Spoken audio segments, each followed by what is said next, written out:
मैं भगवत गीता के इस महत्वपूर्ण 94वें सेशन में हार्दिक स्वागत करता हूँ।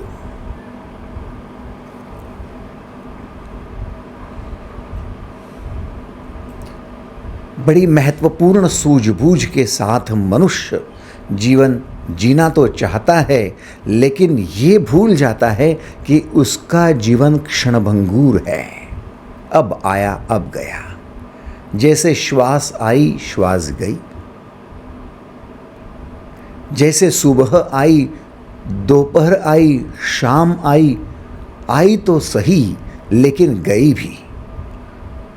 बचपन आया जवानी आई बुढ़ापा आया, आए तो सब लेकिन गए भी। ये क्या बात है कि सुख भी आया दुख भी आया, लेकिन ना सुख टिका ना दुख टिका, सुख भी गया दुख भी गया। हर बात आनी है हर बात जानी है, आना जाना शायद यही तो जीवन नहीं है। मेहमान आए मेहमान गए, प्रेम आया प्रेम गया, बीमारी आई बीमारी गई, मनुष्य आया मनुष्य गया। क्या बात हो रही है ये हो क्या रहा है, और इसे हमें समझना चाहिए या नहीं? यदि इसे समझने की चेष्टा हम करते हैं तो हमें क्षणभंगुरता के साथ उस समय को समझना होगा जो समय बड़ा बलवान कहा जाता है, क्योंकि क्षण क्षण से ही तो समय बन रहा है और कहते हैं समय बड़ा बलवान है। तो फिर समय भी समझना पड़ेगा, और समय को यदि समझना है तो काल को समझना पड़ेगा, युग को समझना पड़ेगा। और काल को समझ रहे हैं युग को समझ रहे हैं और वो भी तत्व से समझ रहे हैं तो फिर बेड़ा पार है। आओ भगवत गीता के इस काल के रहस्य को, समय के रहस्य को जानने के लिए प्रवेश करते हैं 8वें अध्याय में। अक्षर ब्रह्म योग 8वां बड़ा ही रहस्यमय अध्याय है ये, और आप हम भाग्यवान हैं कि इस रहस्यमयी ज्ञान को समझने की चेष्टा कर रहे हैं। पिछले सेशन में जो बातें हम लोगों ने की है उसका रिवीजन करके आगे बढ़ेंगे। 8वें अध्याय का 16वां श्लोक। आ ब्रह्म भुवनाल्लोकः पुनरावर्ती नोर्जुन मामुपेत्य तु कौन्तेय पुनर्जन्म न विद्यते। हे अर्जुन, ब्रह्मलोक पर्यंत सभी लोक पुनरावर्ती, सभी आते हैं जाते हैं ब्रह्म लोक के, माने ब्रह्मा समेत सब, परंतु मुझे प्राप्त होने वाले कभी पुनर्जन्म नहीं पाते, क्योंकि मैं कालातीत हूँ, काल के अधीन नहीं हूँ, काल के परे हूँ। अरे बाप रे, काल के परे। हाँ, और ब्रह्मादि के सभी लोग काल के द्वारा सीमित है, अनित्य है। जितने भी आप पशु पंछी वृक्ष कीटक मनुष्य जो भी आप देख रहे हो, ये सारे ब्रह्मादि के लोक, सारे पुनरावर्ती है, सारे काल के द्वारा सीमित है और सारे अनित्य है, लेकिन मैं कालातीत हूँ। यही तो बड़ी विशेष बात है। काल काल काल क्या हो रहा है? भूतकाल, वर्तमान काल, भविष्य काल, ये काल क्या है? जब तक हम कालातीत नहीं होंगे तब तक हम न कृष्ण को समझ पाएंगे और दूसरी बात, कृष्ण को समझ लेंगे तो कालातीत हो जाएंगे। कृष्ण ये नहीं कह रहे कि मैं वो जो बांसुरी बजा रहा है, जो राधा के संग झूम रहा है, गोपियों के साथ रासलीला जमा कर रहा है, वो जो युद्ध कर रहा है, उस कृष्ण की बात नहीं कर रहा हूँ, उस शरीर की बात नहीं कर रहा हूँ। मैं उस कालातीत पद की बात कर रहा हूँ, कालातीत अवस्था की बात कर रहा हूँ कि हम वो है जो काल के अधीन आज है, तो हम काल के परे भी जा सकते हैं, कालातीत हो सकते हैं। ये कैसी बात है? जो सागर में भीतर में है, सागर की गहराई में है, वो सागर के ऊपर सतह पर भी आ सकता है और सतह पर आकर वो सागर से जंप करके किनारे भी लग सकता है। हम इस संसार को भवसागर कहते हैं। संसार, भवसागर, ये शब्द आपने सुने हैं। भवसागर में गोते मारते रहते हैं, भवसागरात गटांगळ्या खातो, भवसागर में हम डूबते रहते हैं। और कोई अनोखा होता है जो किनारे लग जाता है। क्या है किनारा? किनारा है कालातीत होना, काल के परे हो जाना, बाकी सब काल के अधीन। इसलिए सब कहते हैं काल बड़ा बलवान है, समय बड़ा बलवान है। समय बलवान नहीं है, समय हमारी उपज है। समय इसलिए बलवान लगता है क्योंकि हम दुर्बल हैं।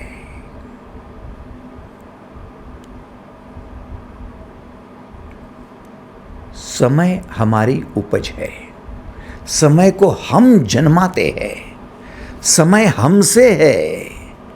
और जितना बड़ा समय उतनी बड़ी पुनरुक्ति, उतना रिपीटेशन। जितना बड़ा समय उतना सुख दुख ज़्यादा। जितना लंबा समय उतने ही हम अनित्य, परेशान। यही तो बात है। ये समय की रहस्य को जिसने जान लिया, तत्व से जान लिया, उसका बेड़ा पार हो गया, वो किनारे लग गया। आओ, आज के सेशन में हम प्रवेश कर रहे हैं, समय के सेशन में प्रवेश कर रहे हैं। आपने महाभारत देखा होगा, मैं समय हूँ। लोग बड़े हिल जाते थे, समय हूँ, समय से डरो, समय सबका आता है, समय के सामने किसी की नहीं चलती। सब झूठ है, सब गलत है। क्या सत्य है? समय को, काल को तत्व से जानना, फिर समझेगा। आओ, भगवद गीता के 8वें अध्याय के 17वें श्लोक में प्रवेश करो। खोलो, गीता खोलो। 8वां अध्याय 17वां श्लोक। सहस्त्र युग पर्यंतम आहर्यद ब्रह्मणो विदुः रात्रिम युग सहस्त्रांतम ते अहोरात्र विदो जनाः। ब्रह्मा का एक दिन 1000 चतुर्युगी तक की अवधि वाला है। ब्रह्मा का एक दिन 1000 चतुर्युग तक की अवधि वाला, इतना लंबा। ब्रह्मा की एक रात्रि 1000 चतुर्युगी तक की अवधि वाली। इसे जो तत्व से जानते हैं वे योगीजन काल के तत्व को जानने वाले हैं।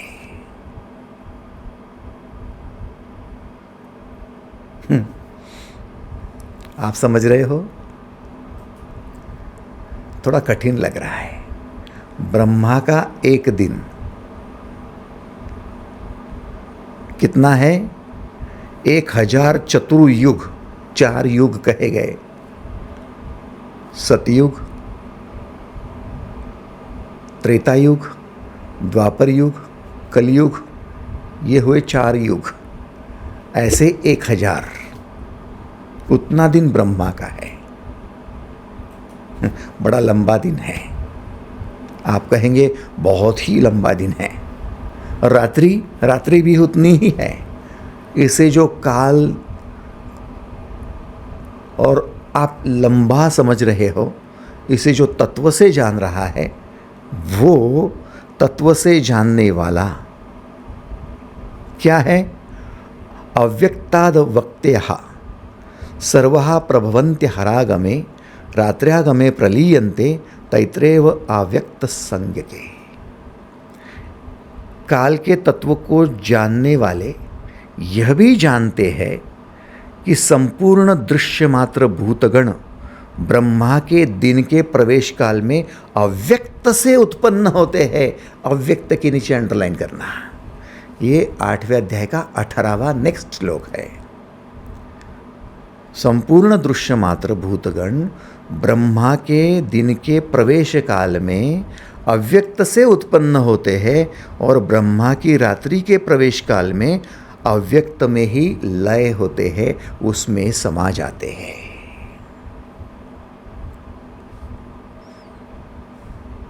ये 2 श्लोक आपको समझने योग्य है यदि समय को समझना है तो।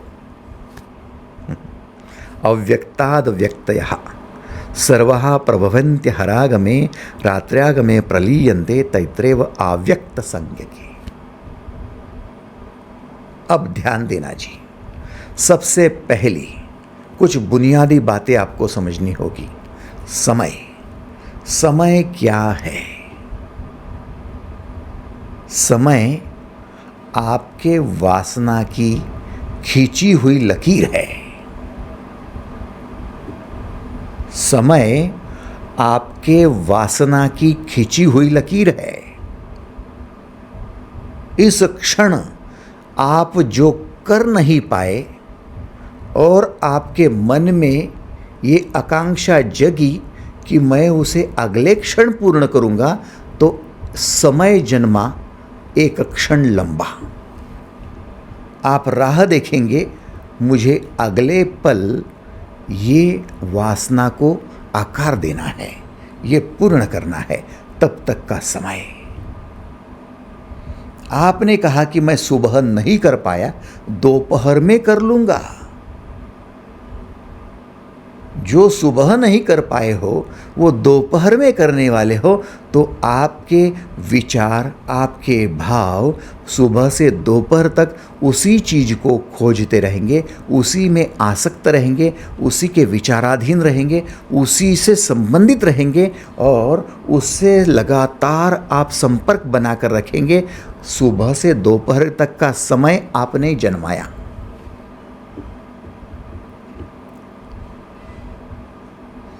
आपका ही कोई साथी है, बोले मैं दोपहर नहीं कर पाऊंगा, कल कर पाऊंगा, तो मैं वो कल करूंगा, तो आप दोपहर में वो करके मुक्त हो जाएंगे, वो कल तक उसमें बंधा रहेगा।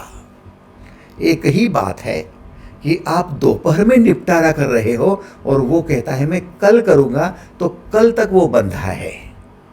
उसके लिए कल का समय, आपके लिए दोपहर तक का समय। समझ रहे हो आप?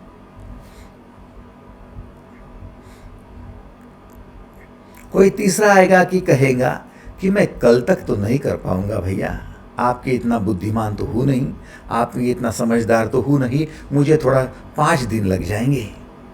तो वो 5 दिन का समय खींच रहा है, एक ही बात के लिए 5 दिन लग रहे। जो आप दोपहर तक निपटारा कर रहे वो 5 दिन ले रहा है, तो उसका समय 5 दिन का, किसी का 5 मिनट का, किसी का 5 घंटे का, किसी का 5 दिन का, कोई होगा तो 5 साल का भी समय लेगा उसी काम के लिए, और कोई होगा तो उसी के लिए 5 जन्म भी ले सकता है। आप समझ रहे हो क्या? जिनको समझ में आया वो हाथ ऊपर करेंगे। धन्यवाद। Time is relative. जो इसी क्षण निपटारा कर लेगा, इसी क्षण मुक्त हो जाएगा उस चीज से। भोजन के लिए बैठे हो, भोजन से निवृत्त हो गए, मुक्त हो गए, अब भोजन की थाली है, किसको चाहिए? लेकिन मेरा पेट भरा है, मैं दोपहर में करूंगा भोजन, 2 घंटे के बाद करूंगा। आपका ही साथी कहता है, आपका ही पति कहता है 2 घंटे के बाद भोजन करूंगा, अब नहीं खाना। तो उसका समय 2 घंटे का हो गया। आप तो निवृत्त हो गए, मुक्त हो गए, वो 2 घंटे तक बंधा है। ऐसे ही आपका भविष्य चलता है, ऐसे ही आप बंधन में रहते हो। हर चीज के साथ बंधन में आप इसी प्रकार से हो।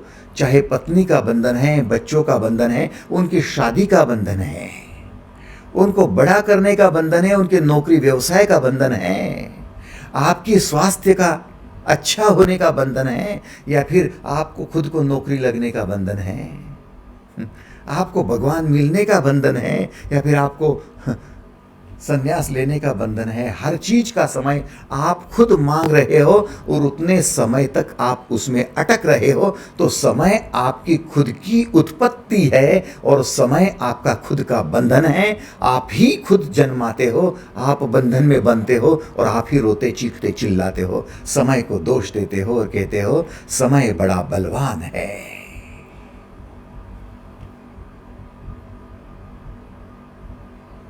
आप समझ पाए? समझे होंगे तो मैं आगे बढ़ूं। धन्यवाद, थैंक यू, थैंक यू। अब ये समय लंबा भी लगता है और छोटा भी लगता है, ये और रिलेटिव है। माने समय को आपने आकार दिया 5 दिन तक, 5 साल तक, 50 साल तक आपने आकार दिया, अगले जन्म तक आपने आकार दे दिया। अब ये आकार तो आपने दिया, वो तो समझ रहा है कि भाई 5 साल काउंट कर सकते हैं, गणित है कि 5 साल में इतने दिन आएंगे और इतने घंटे आएंगे और इतने मिनट आएंगे और इतने क्षण आएंगे, सेकंड आएंगे, ये तो आपने काउंट कर लिया। लेकिन उन्हीं 5 साल तक यदि आप दुख की अवस्था में रहेंगे तो वो 5 साल भी आपको 50 साल लगने लगेंगे और रिलेटिव हो गए। और वही 5 साल यदि खुश रहेंगे तो 5 साल आए क्या और गए क्या समझेगा भी नहीं, ऐसा लगेगा कि अरे 5 महीने हो गए क्या। तो इसका मतलब आपका गणित शायद चूक रहा है। 5 साल को 5 महीने भी समझते हो, 5 साल को 50 साल भी समझते हो। तो सुख और दुख की जो मानसिक अवस्था होती है, उस अवस्था में समय और लंबा छोटा होने लगता है। पहले तो समय को आपने जन्म दिया। दूसरी बात है कि मन की अवस्था की वजह से समय छोटा और लंबा आपने कर लिया। कितने लोगों को स्वीकार है? हाथ ऊपर करो। धन्यवाद, थैंक यू, थैंक यू। तो ये सारा समय जो रिलेटिव है, सुख और दुख के अवस्था में ये लंबता है, छोटा होता है। तो इस समय पर आपने कितना भरोसा करना चाहिए? Question mark.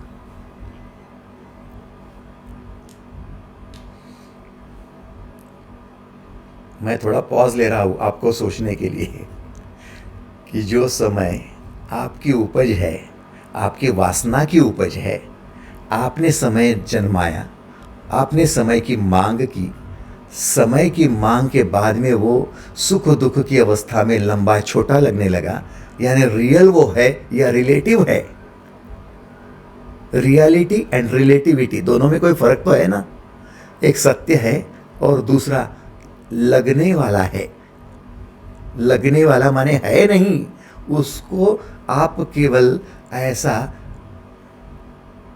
है, ऐसा केवल मानते हो, एक्चुअल वो है नहीं। 5 साल जो खुशी खुशी में बीते तो 5 महीने लगते हैं, वो लगता है, एक्चुअल है ही नहीं। 5 साल जो दुख में बिता रहे हो वो लगते हैं 50 साल, वो है नहीं। तो रिलेटिव है, लगता है। अब वो लगने वाले पर कितना भरोसा करोगे? इसलिए जो समय का भरोसा करता है, समय पर भरोसा करता है, वो काल के बंधन में रहता है।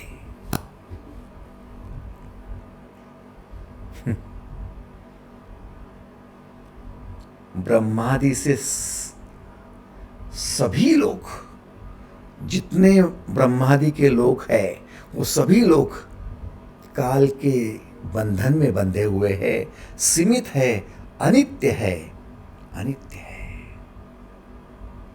आपकी जितनी उलट फुलत हो रही है ना, ये समय के भीतर हो रही है। आ ब्रह्म भुवनाल्लोका पुनरावर्ती नोर्जुना मामुपेत्य तु कौन्तेय पुनर्जन्म न विद्यते। तुझे मोक्ष की बात नहीं करनी चाहिए। जब तक तू कहता है काल बलवान है, समय बलवान है, समय के साथ मैं चलूँगा, समय ही सब कुछ है, तब तक तू मोक्ष की अपेक्षा भी मत कर। तेरा काम वो नहीं, तू समय की ही अपेक्षा कर, तू वासना की ही अपेक्षा कर, तू उसी में अटका रहे। तेरा नसीब, तेरा भाग्य वही है।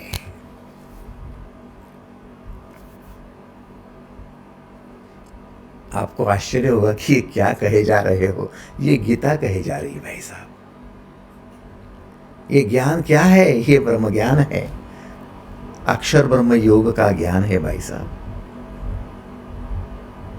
तो सबसे पहली बात समय, और उसके विरुद्ध बात क्या है? क्षण। क्षण एक ऐसी विशेष बात है जो समय को काट देती है।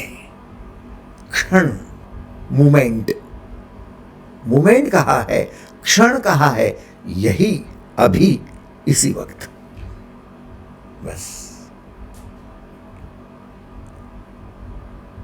आपका वर्तमान, जिसको काल नहीं कहना चाहिए,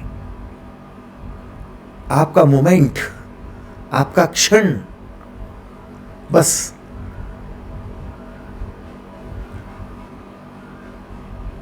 जैसे ही वासना उठती है, ये क्षण को छोड़कर हम समय को जन्मा देते हैं। क्षण छूट गया, क्षण छूट गया। बड़ी विचित्र बात हो गई।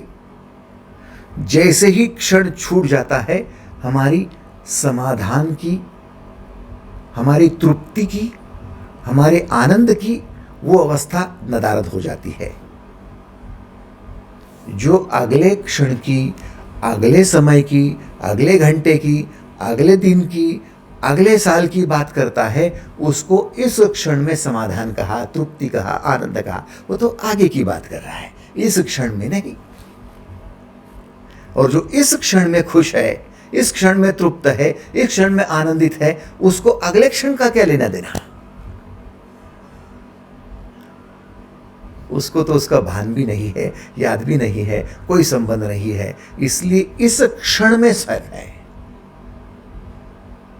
तो ये क्षण जिसके पकड़ में आ गया, और ये क्षण फिर वो चला जाता है, फिर दूसरा क्षण आता है, लेकिन वो क्षण बनकर ही आता है। उसको पकड़ा, फिर क्षण को पकड़ा, फिर क्षण को पकड़ा। जो क्षण क्षण क्षण क्षण को पकड़ता है, उसे ही कालातीत होने की सबसे बड़ी रुतबा और सबसे बड़ी उपाधि मिलती है। क्षण देवाची द्वारी उभा क्षण भरी, तेणे मुक्ति चारी साधिए लिया। तो ज्ञानेश्वर जी को वो क्षण मिल गया, वो तृप्ति मिल गई, वो आनंद मिल गया, और वो मुक्ति मिल गई, और मुक्ति के पाते ही सब कुछ हो गया। कालातीत अवस्था में चले गए, कृष्ण की अवस्था में चले गए।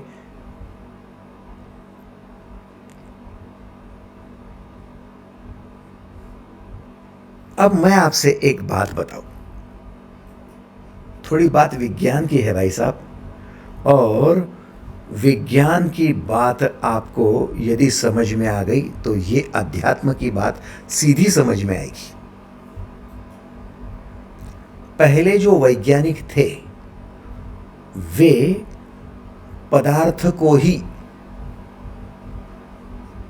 पदार्थ, सब्सटेंस, पदार्थ को ही सब कुछ मानते थे। सब कुछ पदार्थ है। रही होगी कुछ 60-70 साल, 100 साल पहले की बात। पदार्थ ही सब कुछ है। विज्ञान कभी अध्यात्म पर भरोसा नहीं करता था। ये क्या है अध्यात्म? बस ये पदार्थ है, वो पदार्थ है, वो पदार्थ है, सब पदार्थ है। बाद में विज्ञान ने धीरे धीरे पदार्थ का विघटन करना शुरू कर दिया। वैज्ञानिक उस पर प्रयोग करते रहे और पदार्थ को तोड़ा। तोड़ा तो पदार्थ के 2 टुकड़े हो गए, फिर तोड़ा, फिर टुकड़े हुए, फिर तोड़ा, तोड़ते तोड़ते तोड़ते तोड़ते वो जो पदार्थ है, वो पदार्थों को इतना तोड़ा कि वो आंखों से दिखना अब कठिन हो रहा था। फिर भी तोड़ते रहे, तोड़ते तोड़ते उनको पदार्थ इतना सूक्ष्म होने लगा कि उसमें अणु है ऐसा समझने लगा, और अणु की खोज हो गई, एटम। पदार्थ खो गया और अणु निर्माण हो गया। अणु निर्माण कहा हुआ था, विज्ञान ने यह कहा कि अणु की वजह से ही ये पदार्थ निर्माण हुए हैं। अब अणु कहाँ है? पदार्थ में छुपा हुआ है। पदार्थ किससे है? अणु से है। इसका मतलब एटम, अणु, और अणु से ही वो है। अब अणु को भी तोड़ा उन्होंने और परमाणु देखा। अब ये दिखता तो है नहीं, अव्यक्त है। अणु और परमाणु से उन्होंने बॉम्ब बना लिए और उसका विस्फोट आपने हिरोशिमा नागासाकी पर देख लिया। जो पदार्थ नहीं कर सकता था वो अणु ने कर दिया। अणु अव्यक्त है, वो व्यक्त है नहीं, उससे व्यक्त जन्मा हुआ है। अणु से पदार्थ जन्मा। पदार्थ व्यक्त है, दिखने वाला है, रूप वाला है, गुण वाला है, लेकिन जन्मा कहां से? अणु से। और अणु में क्या है? परमाणु में क्या है? वो तो अव्यक्त है। इसका मतलब अव्यक्त से व्यक्त जन्मता है, ये विज्ञान ने साबित कर लिया। कितने लोग विज्ञान के विद्यार्थी हैं और वो इस बात को समझते हैं, हाँ कह सकते हैं, वो हाथ ऊपर करेंगे। धन्यवाद, थैंक यू, थैंक यू। अणु से ही पदार्थ, अव्यक्त अणु से व्यक्त पदार्थ।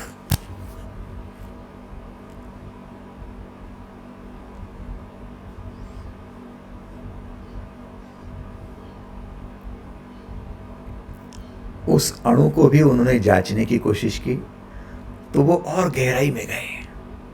क्या है उसमें? एक न्यूट्रॉन है, प्रोटॉन है, इलेक्ट्रॉन है। इलेक्ट्रॉन पर आ गए वो, और वो इलेक्ट्रॉन से इलेक्ट्रॉनिक्स आपके डिपार्टमेंट आ गए। देखो, इलेक्ट्रॉनिक्स, ये इलेक्ट्रॉन पर आ गए, उसके ऑर्बिट पर आ गए, क्या क्या खोज करने की चेष्टा करने लगे। लेकिन ध्यान दे, हमें रुचि तो एक बात में होनी चाहिए कि जो अव्यक्त होता है व्यक्त होता ही नहीं है, उससे सारा व्यक्त पदार्थ जन्मता है। वैसे ही ये जो क्षण है, क्षण अव्यक्त है, और उसी से समय जो व्यक्त होता है वो जन्मता है। जैसे अणु से पदार्थ है, वैसे क्षण से समय है। बिना क्षण के समय कहा, वैसे ही बिना अणु के पदार्थ कहा। और पदार्थ की ताकत क्या है? जो अणु की है। वैसे समय की ताकत क्या है? जो क्षण की है। आप समझ रहे हो? मोमेंट,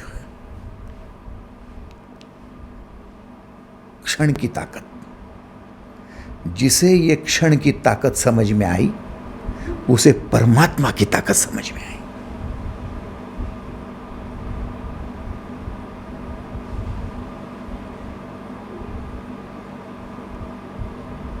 तुझं स्थूळ म्हणू की सूक्ष्म रे, स्थूल सूक्ष्म एको गोविंद रे।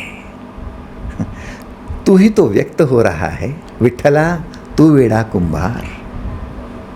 तूच घडविशी, तूच मोडशी, न जाने यातून काय जोडशी।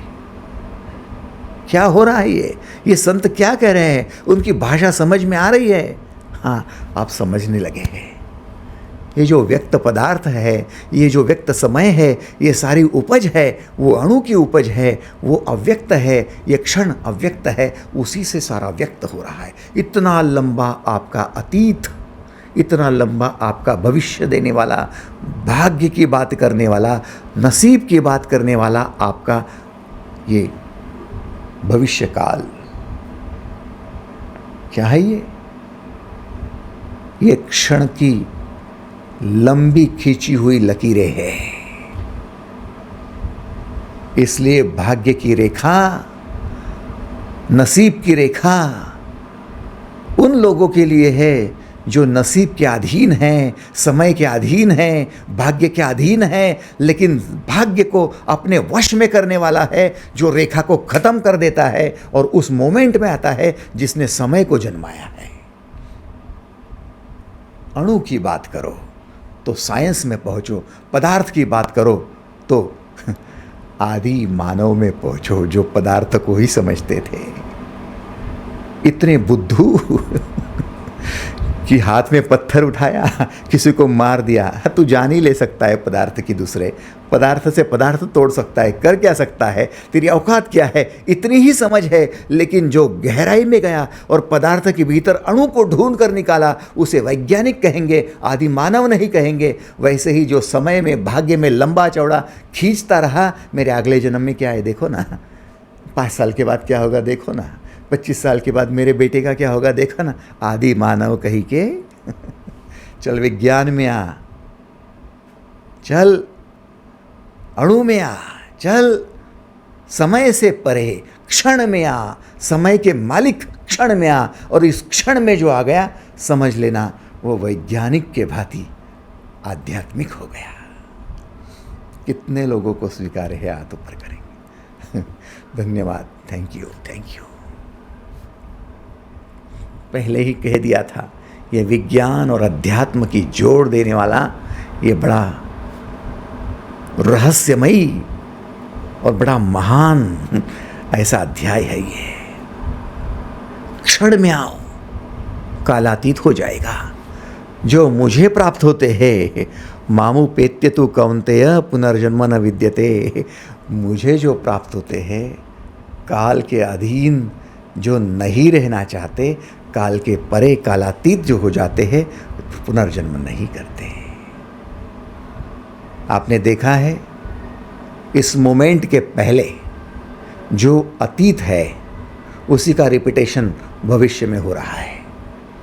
जितना आप भूतकाल की बातें करते हो, उसने मुझे डांटा, काटा, लूटा, पीटा, ये किया, वो किया, उतना आप भविष्य की चिंता करते हो कि मैं उसे काटूंगा, मैं डांटूंगा, मैं पीटूंगा, मैं लूटूंगा, मैं फलाना। मेरा दिन तो आने दो, मेरा समय तो आने दो। उसने ऐसा किया, मैं ऐसा करूंगी। द्रौपदी,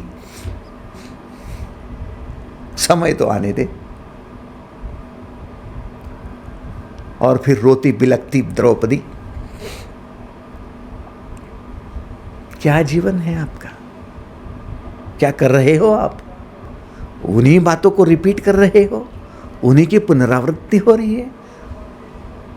आवृत्त माने गोल दिशा में घूमते रहना, आवृत्ति, पुनरावृत्ति, पुनरावृत्ति, ये बार बार बार बार बार बार क्या हो रहा है? इसी को पुनर्जन्म कहा है। हर चीज फिर जन्म रही है, फिर क्रोध हो रहा, फिर पश्चाताप हो रहा, फिर क्रोध हो रहा, फिर पश्चाताप हो रहा। पीछे झांक कर देखती है तो द्रौपदी के मन में आता है कि दुर्योधन को मार डालूं। दुर्योधन को मार डाला भविष्य में जाकर तो 5 बच्चे मर गए, उसलिए पश्चाताप हो रहा है। अब लगता है कि उनको जीवित कर लूं। क्या है ये? हो क्या रहा है?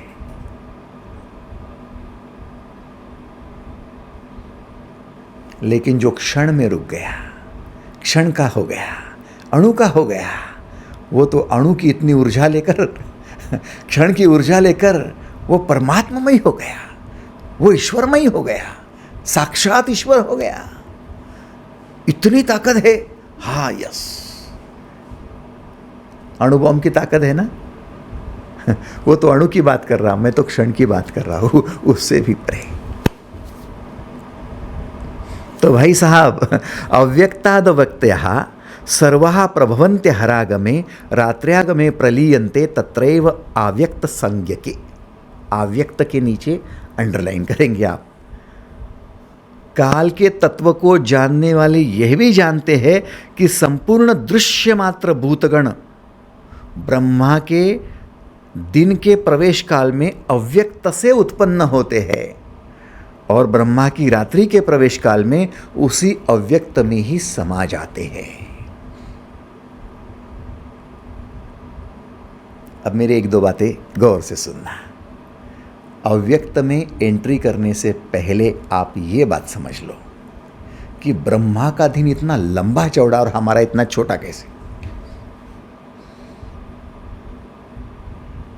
ये तो ऐसी बात हो गई कि कोई पतिंगा होता है, दोपहर में जन्मता है और मध्य रात्रि तक मर भी जाता है। सुबह देखो तो कितने पतिंगे पड़े हुए हैं। आपको लगता है बेचारा मर गया। दोपहर थी तो कुछ नहीं थे, शाम शाम को जन्मे, 4 साढ़े 4 बजे इतनी संख्या में जन्मे, और रात्रि को देखो तो जैसे कोई फूल के भांति बस मर गए।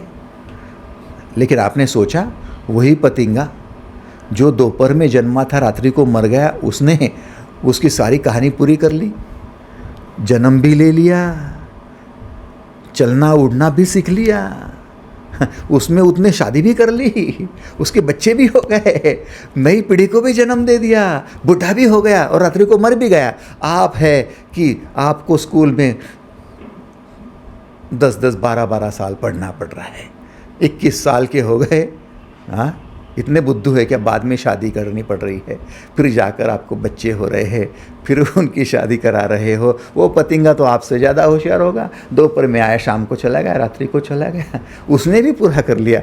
आप जीवन भर में क्या कर रहे हैं, क्या अलग कर रहे हैं? इतना ही है पतिंग का छोटा सा समय, आपका बड़ा समय। ये तो वैसी बात हो गई भाई साहब कि आपका रुपया और उधर का डॉलर। डॉलर की कीमत चाहे 70 हो चाहे 80 हो, उनका 1, आपका 80, एक ही बात है। उधर जाकर खर्चा करो तो उधर उसकी कीमत 1 है, आप यहां आते हो तो उसकी 80 है। आप समझ रहे हो? अमेरिका का डॉलर अमेरिका में ही खर्चा करो तो ऐसा लगता नहीं है कि हम अमीर है, लेकिन वो लेकर भारत में आओ तो समझेगा कि अमीर है। वैसी ही बात है, पतिंगा या चींटी एक दिन जीती है, आधा दिन जीती है, आपको लगता है कुछ जी नहीं। वो तो अमेरिका के लोगों को लगेगा इनके पास क्या रुपया है, ये जीती कि नहीं है, ये भी तो जी रहे।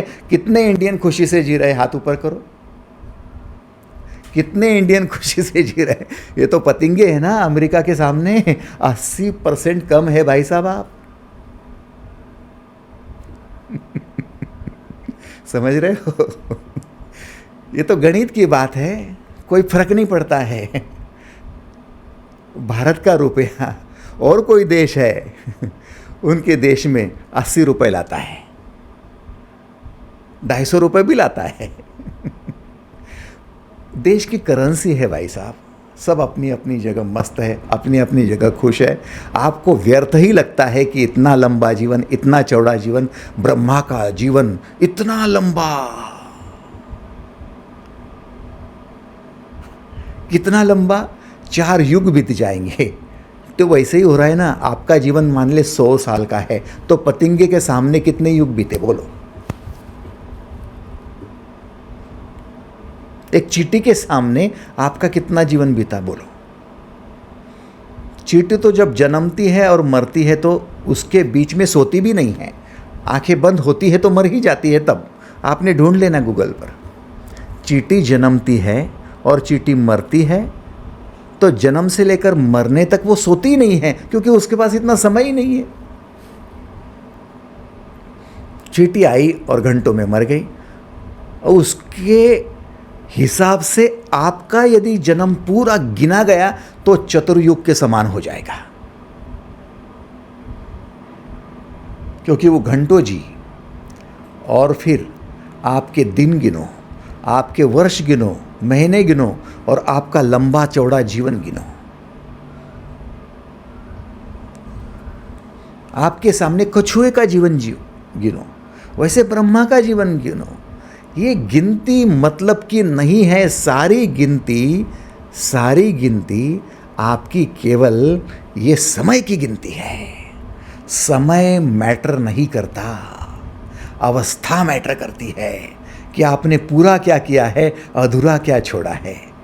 जो पूरा होता है वो पूरे होने से मुक्त हो जाते हो। मेरे स्टेटमेंट को सुनो,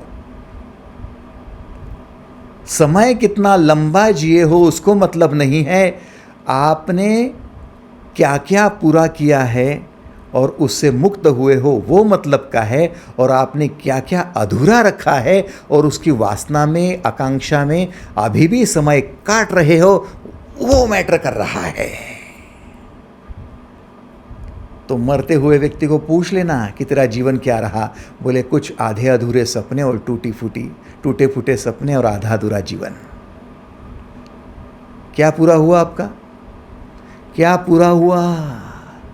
बच्चों को जन्म दिया फिर भी पूरे नहीं हुए आपको अधूरापन लगता है। शादी हुई फिर भी अधूरापन लग रहा है। पैसे आए अधूरापन लग रहा है। लाख आए तो अधूरे, करोड़ों आए तो अधूरे। आपको अधूरापन जब तक है समझ लेना वासना में है, वासना में है। समय खींचे जा रहे हो, समय खींचे जा रहे हो, समय के अधीन हो, आप मुक्त हो ही नहीं।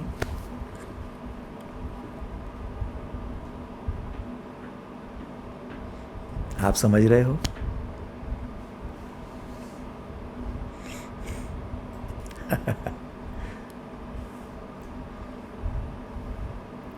हर रोज सुबह उठते हो, कितने बजे उठते हो? बोले 8 बजे। 8 से पहले उठे तो 6 बजे, 6 बजे से पहले उठे तो 5 बजे, 5 बजे से पहले उठे तो 4:30 बजे, 4:30 3:30 बजे उठ जाता हूँ। तो क्या आप कहते हैं मैं सुबह उठता हूँ? आप कहते हैं ब्रह्म मुहूर्त में उठता हूँ। ये ब्रह्म मुहूर्त कहाँ से आया भाई? ये ब्रह्म शब्द से आया। तो ब्रह्मा का जो दिन है वो शुरू हो रहा है अब।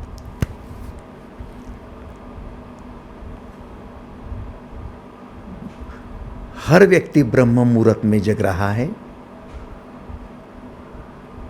हाँ, कुछ लोग जग रहे हैं, ब्रह्म मुहूर्त में जग रहे हैं, कुछ लोग थोड़े आगे पीछे लेट जग रहे हैं।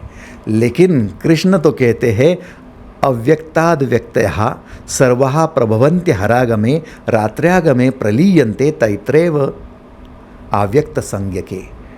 जो काल के तत्व को जानता है वो ये जानता है कि दृश्य मात्र सभी भूतगण ब्रह्मा के दिन के प्रवेश काल में अव्यक्त से उत्पन्न होते हैं। आप सुबह 4:30 बजे जगो या 5 बजे या 7 बजे, आप रात्रि के कालखंड में व्यक्त थे या अव्यक्त थे? बोलो।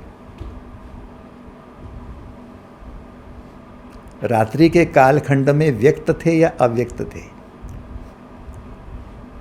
सारे विचार तो खो गए थे, सारे भाव तो खो गए थे, सब कुछ तो जीरो था। ना पैसा, ना पत्नी, ना धन, ना एजुकेशन, ना सिस्टम, ना पद, ना प्रतिष्ठा, सब तो जीरो था। अव्यक्त से ही तो सुबह हुई। और दिन भर में कुछ व्यक्त करते करते कुछ विचार व्यक्त किए, कुछ भावनाएं व्यक्त की, कुछ ने चर्चा की, किसने काम किया, किसने कुछ, और करते करते करते करते थक गए तो रात्रि आ गई, रात्रि आ गए तो फिर अव्यक्त में समा गए। अव्यक्त से ही आते हैं और अव्यक्त में ही समा जाते हैं।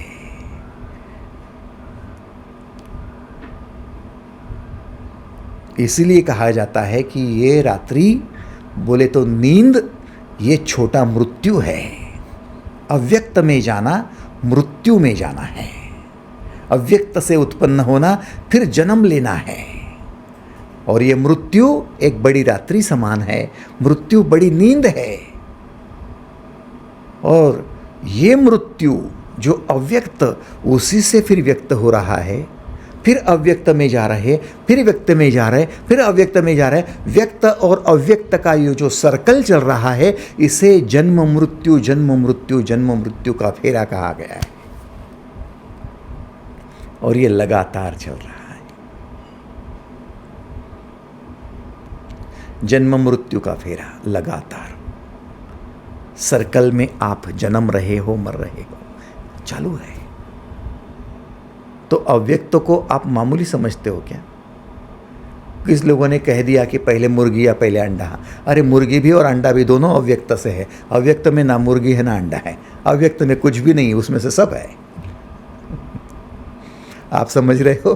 पहले पुरुष की पहले नारी, अव्यक्त से दोनों है।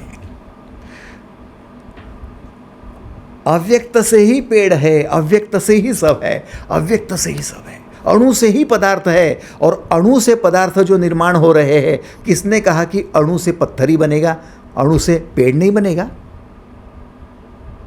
अणु से मनुष्य नहीं बनेगा? आप समझ रहे हो? जब अणु से सब बन रहा है तो अव्यक्त से सब व्यक्त नहीं होगा क्या?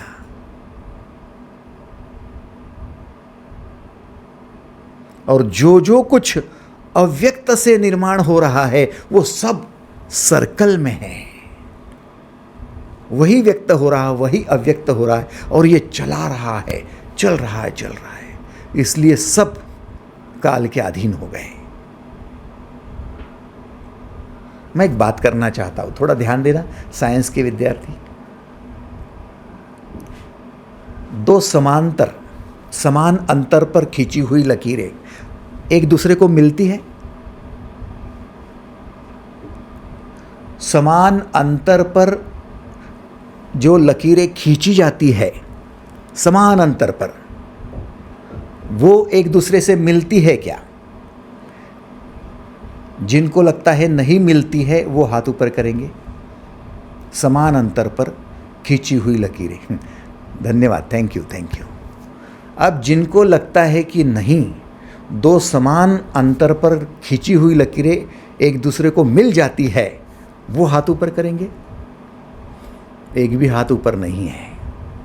अब मैं आपको कहता हूं कि आप एक गोल पृथ्वी पर खड़े हो जाओ, एक गोल वस्तु पर खड़े हो जाओ, और गोल बॉल, एक बहुत बड़ा बॉल, उस पर दो समान लकीरें खींच लो।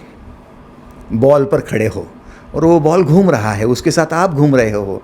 अब ये समान अंतर पर जो लकीरें हैं, वो गोल आकार पर जो लकीरें खींची गई, वो आखिर में एक जगह मिलेंगी या नहीं मिलेंगी? अब कितने को लगता है कि वो गोल आकार पर खड़े होकर खींची गई तो वो एक दूसरे को मिलेंगी? हाथ ऊपर करो। धन्यवाद, थैंक यू। इसका मतलब आप यदि पृथ्वी पर खड़े हो और पृथ्वी गोल है तो समान अंतर पर लकीरें जो खींची जा रही है वो कहीं ना कहीं एक दूसरे से मिलने वाली है।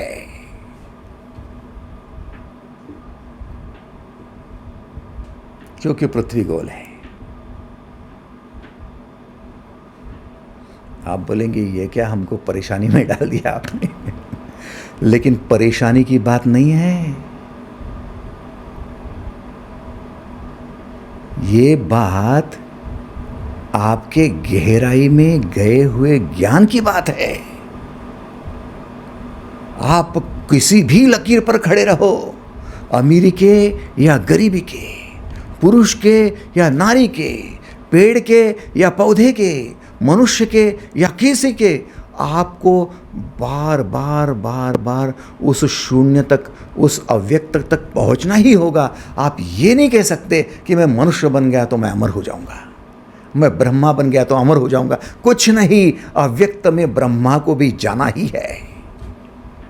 इतना ही है कि आप 50 साल में जाएंगे, 80 साल में जाएंगे, ब्रह्मा को 4 युग के ऐसे 1000 चतुर्युग के बाद में जाना पड़े, लेकिन जाना ही है। सब पुनरावर्ती है।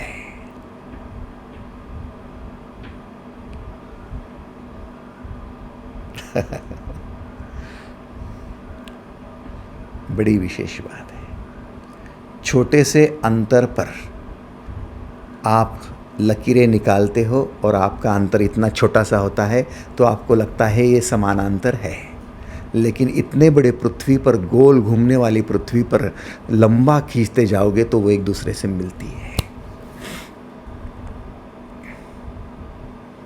एक छोटा सा बॉल ले लेना आपने और उस पर 1 इंच की लकीर खींच लेना, दूसरी 1 इंच की उसके सामने लकीर खींच लेना, उसको लंबाते जाना, फिर पता चलेगा क्या होता है। भाई साहब, बात दरअसल ये है कि हम पुनरावर्ती, हम बार बार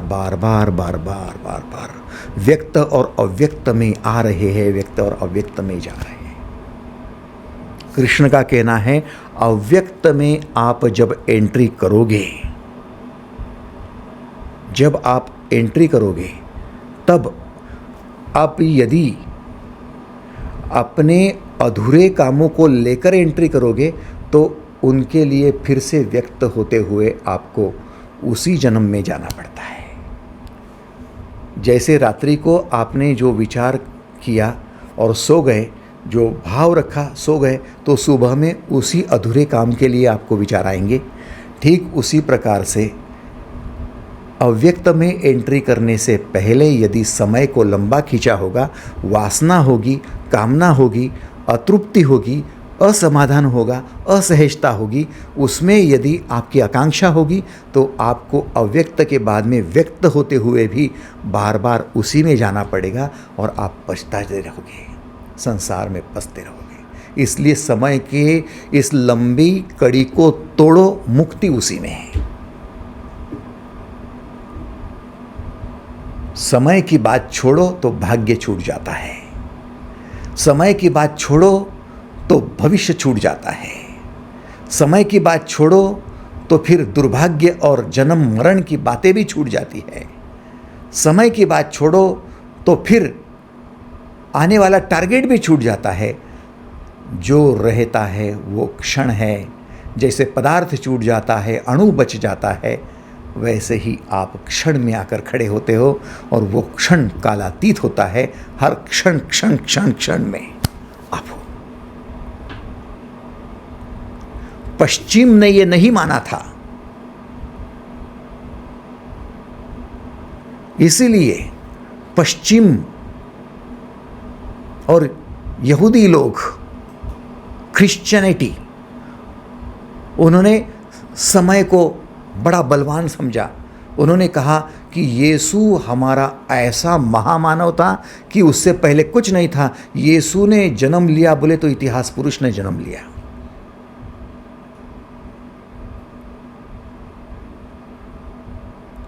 उनका कहना है कि उनकी जन्म से लेकर तो बाकी सब कायनात, सब कुछ जितना भी रहेगा वो सब रहेगा, और जब उनको लगेगा कि इसको ख़त्म कर दे तो वो उनको ख़त्म भी कर देंगे।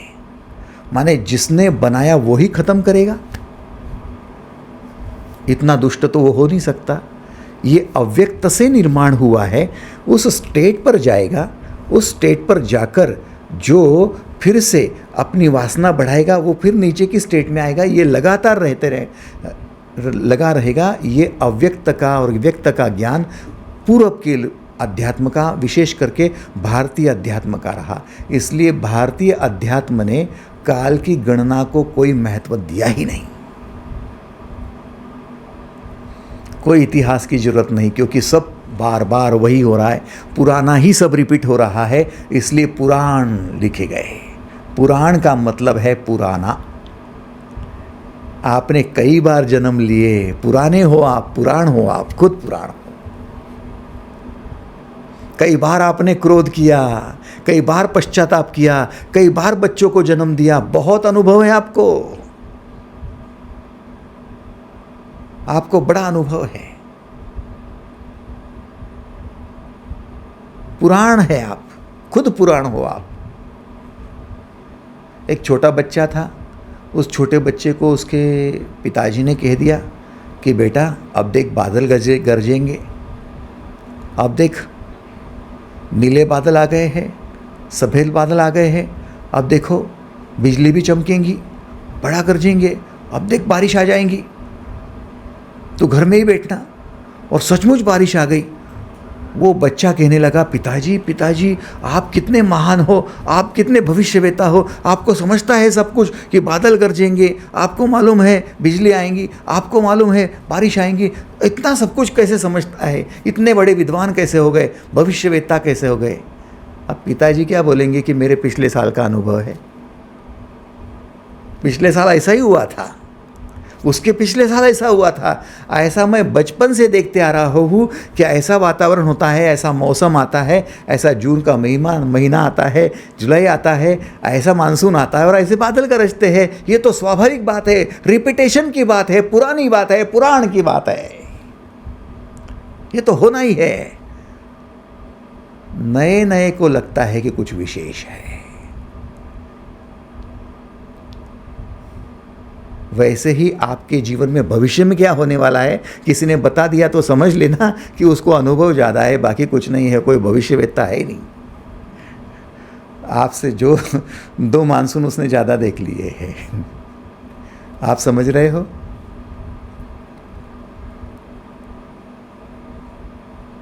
कोई मरने के बाद इतिहास लिखते हैं कि उसने ऐसा ऐसा किया।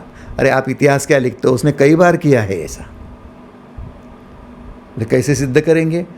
हमारे वाल्मीकि ऋषि ने रामायण होने से पहले लिख दी थी कि राम जी आएंगे, सीता आएंगी, वनवास होगा, हनुमान जी आएंगे, ये पहले लिख दी और बाद में रामायण घटा। बोले वो तो बड़े महान थे, उनको कैसे पता? कैसे पता क्या?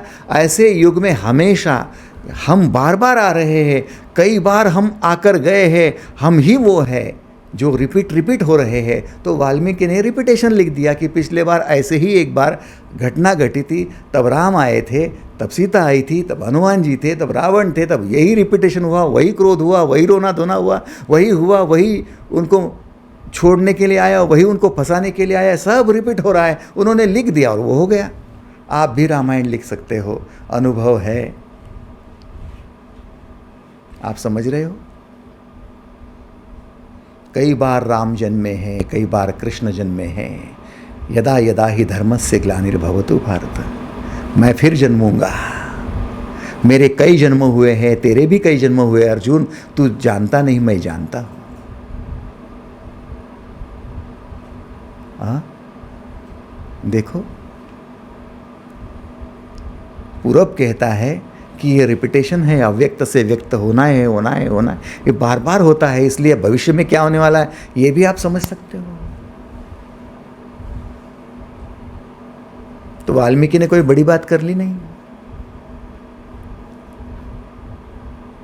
इतना ही है कि राम जी की इस भेष में आए, उस भेष में आएंगे,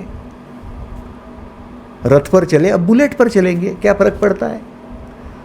सवाल वो नहीं है कि कौन से घर में आए, कितनी रोटी खा रहे हैं, बुलेट पर घूम रहे कि रथ में बैठ रहे, मतलब वो नहीं है। लेकिन ऐसे रामायण आपके जीवन में घटे हैं, घटते रहेंगे। ऐसे महाभारत आपके जीवन में घटे हैं, घटते रहेंगे। क्यों? क्योंकि आप उसी बार बार चक्कर में आ रहे। सहस्त्र युग पर्यंतम अहर्यत ब्रह्मणो विदुः रात्रिम युग सहस्त्रांतम ते अहोरात्र विदो जनाः। हो रहा है। तो ब्रह्मादि लोक में पुनरावृत्ति होती रहेंगी। आप बार बार जन्मते रहेंगे, बार बार मरते रहेंगे, क्रोध करते रहेंगे, पश्चाताप करते रहेंगे। रामायण महाभारत आपके जीवन में घटित होता रहेगा। ये सबके लिए लागू होगा। आप इससे मुक्त होना चाहते हो तो आप समय को काटो, समय को नष्ट करो। नष्ट करना है तो समय की लंबी लकीरें खींचने वाली वासना को अपने हाथ में ले लो, योग माया को अपने हाथ में ले लो। सबसे बड़ी माया समय है और सबसे बड़ा योग क्षण में रुकना है। योगी बनो, क्षण में रुक जाओ तो माया माने समय आपके हाथ में आ जाएगा। आज के लिए बस इतना ही। धन्यवाद।